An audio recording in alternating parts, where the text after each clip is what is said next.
Hola, buenas tardes. Para continuar con el tema del posmodernismo y la crisis de la modernidad, tendremos a continuación una pequeña mesa de debate o de discusión en la cual se van a comentar los temas a que llamamos posmodernidad, los objetivos y los desafíos de las ciencias sociales. Para esto me acompañan mi compañera Marta Díaz, licenciada en Arquitectura. Yajaira Saldaña, licenciada en Historia. En esta ocasión pues estaremos abordando estos temas. Bueno, empecemos. ¿A qué llamamos posmodernidad?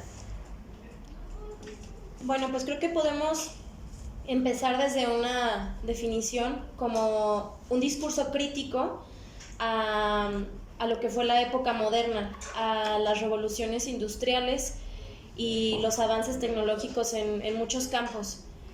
Principalmente se dio en artes plásticas, también en el lenguaje arquitectónico y por lo tanto se vio reflejado en las narrativas históricas y en las narrativas también desde la sociedad. Y sobre todo también es como una ruptura en el paradigma dominante, ¿no? En esta de lo que ya estaba preestablecido, lo que era la hegemonía de conocimiento y la realidad de unos solos sobre los otros, ¿no? La percepción que tenía, que mencionan los autores, el blanco occidental, hombre, sobre el resto de la población.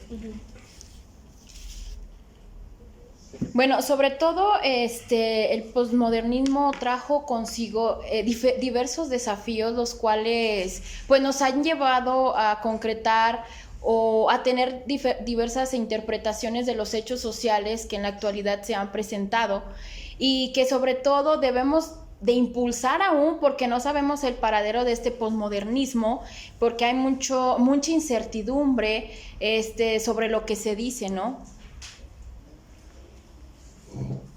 Incluso creo que tiene que ver también con, como menciona Yajaira, esa ruptura a ciertas estructuras y sobre todo a la estabilidad que se le daba al lenguaje y a la narrativa, en muchos sentidos, como ya lo mencioné, en cuanto a la escritura, a cómo se contaron las cosas, pero no solamente se quedaba ahí, sino que esta fragmentación viene a dar hasta en las representaciones arquitectónicas y las representaciones artísticas, o sea, de manera quizá no tan inconsciente, pero sí de manera indirecta, había representaciones literalmente que ahora las podemos ver ahí plantadas y que han quedado en la historia y son como un lenguaje que todavía refuerzan más esta visión, este cambio de visión.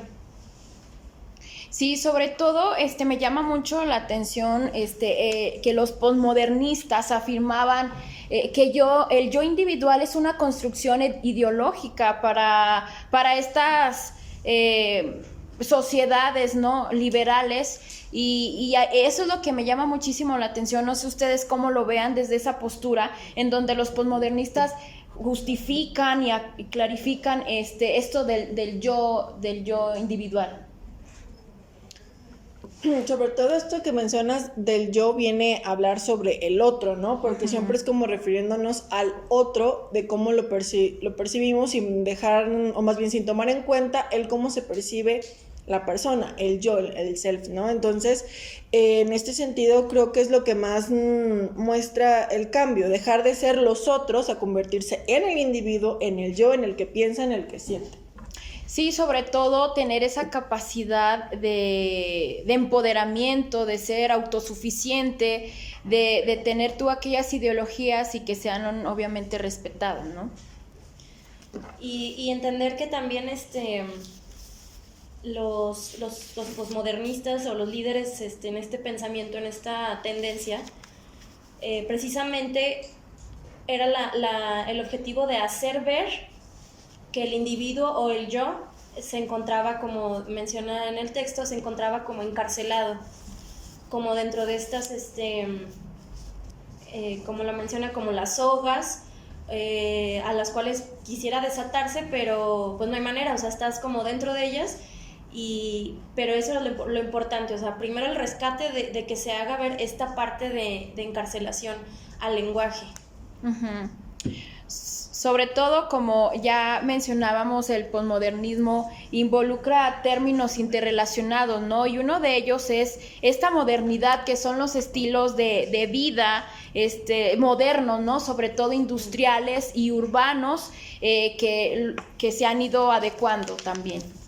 Bueno, ¿les parece si pasamos al segundo tema, que son los objetivos, sobre todo de la historia social y de esta posmodernidad? ¿Qué podemos platicar de ello? Creo que lo importante aquí son los sujetos. Los sujetos no son entes aislados.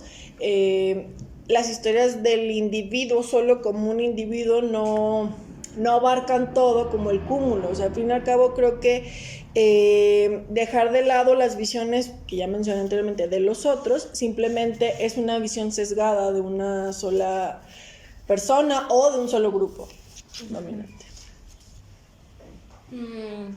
Creo que yo puedo rescatar el hecho de que uno de los objetivos es, hoy con los que se inició, es como desafiar los absolutos y de la tendencia positivista, precisamente eso, desafiarlo y ver desde esa parte del otro, y tratar de erradicar esas convicciones de objetividad, sino de otra manera rescatar ese entrelazamiento o red de subjetividades que realmente componen al ser humano y a las sociedades. Sí, y sobre todo esto que mencionas, los historiadores sociales precisamente se encargaban de eso, ¿no? De tener como un panorama muy general de lo que estaba pasando, de lo que estaba surgiendo en el momento, y por lo tanto se daban a la tarea de escribir y dejar muy en claro un panorama general de la historia del presente, que obviamente había carencias de ese pasado, pero sin embargo ellos se proponían dejar muy claro este panorama, ¿no? General. Sí, y creo que de ahí también el poner el ojo en estudiar el presente, en estudiar por ejemplo, como comenzaron estudiando a los otros, por sus razas, a los grupos étnicos, a los grupos marginados o a las minorías, hablar también desde el presente para que vaya quedando ese recorrido conforme se va escribiendo la historia, que no vayan quedando olvidadas esas partes. Sí, y sobre todo se toma en cuenta de lo que hablábamos, ¿no? De la narrativa, en la cual se toman aquellas opiniones de las personas, de las diferentes culturas, precisamente para nutrir esta historia que se está plasmando en el presente, ¿no? Tener un panorama sobre todo de estas metanarrativas, y así el trabajo sea más extenso. Bueno, pasemos al siguiente tema, que son los desafíos no solo del posmodernismo o de la historia social, sino de las ciencias sociales. ¿Qué podemos comentar al respecto? ¿Cuáles han sido aquellos desafíos que los historiadores sociales, sobre todo, pues a los cuales se han enfrentado? Bueno, creo que una de las cosas es el método, ¿no? Todo lo que es la historia social, la historia cultural, todas estas nuevas formas de crear, de entender la historia, se han enfrentado a que si son permisivas para la metodología, si carecen de veracidad, si son objetivas, y sobre todo esto de que vienen a mostrarnos que el lenguaje por sí mismo tiene una ideología. O sea, desde la manera en que tú te posicionas tiene una ideología, entonces no es un objetivo, hay una subjetividad y no está mal tenerla, simplemente hay que tener en cuenta tu labor como historiador, como científico social, y desde ahí crear estas narrativas y construir con el otro o con con tus informantes o con tus métodos de estudio, con otras disciplinas, la perspectiva de algo que quieres mostrar. Y rescatando eso que mencionas de recurrir también a otras disciplinas, pienso que parte de los desafíos tiene que ver precisamente con eso, con aceptar la pluralidad en las disciplinas y también la pluralidad cultural. Más que como imponerla, sino aceptarla y entender que somos parte de una diversidad en conjunto en cuanto a los estudios sociales. Y que claro, retomando lo que comentas, Marta, no sé, yo siempre analizo cuando se tiene un abordaje a una problemática desde las diferentes disciplinas. Obviamente el conocimiento y los resultados son más ricos, ¿no?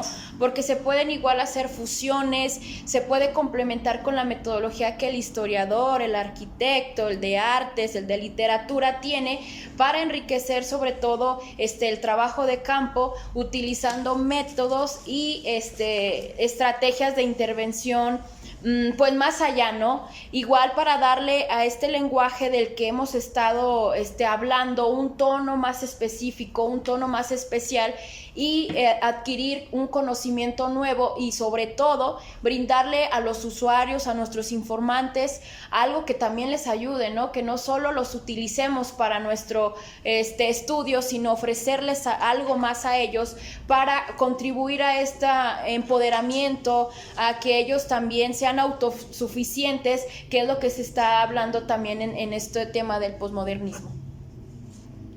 Y creo que precisamente eso que mencionas como tono, o sea, creo que para poderle darle ese tono social o interdisciplinario, es la manera en que podemos llegar a realizar o plasmar un panorama complejo realmente de la historia, de lo que estamos estudiando. Bueno, pues sería todo de nuestra parte. Muchas gracias. Dejen sus comentarios asimismo si ustedes opinan algo diferente, algo igual, sobre el posmodernismo, sobre toda la influencia que ha tenido en América Latina, qué desafíos se han encontrado y aquellos objetivos del posmodernismo en la historia social, pueden comentarlo y también retribuir en este tema. Muchas gracias. Bye. Bye.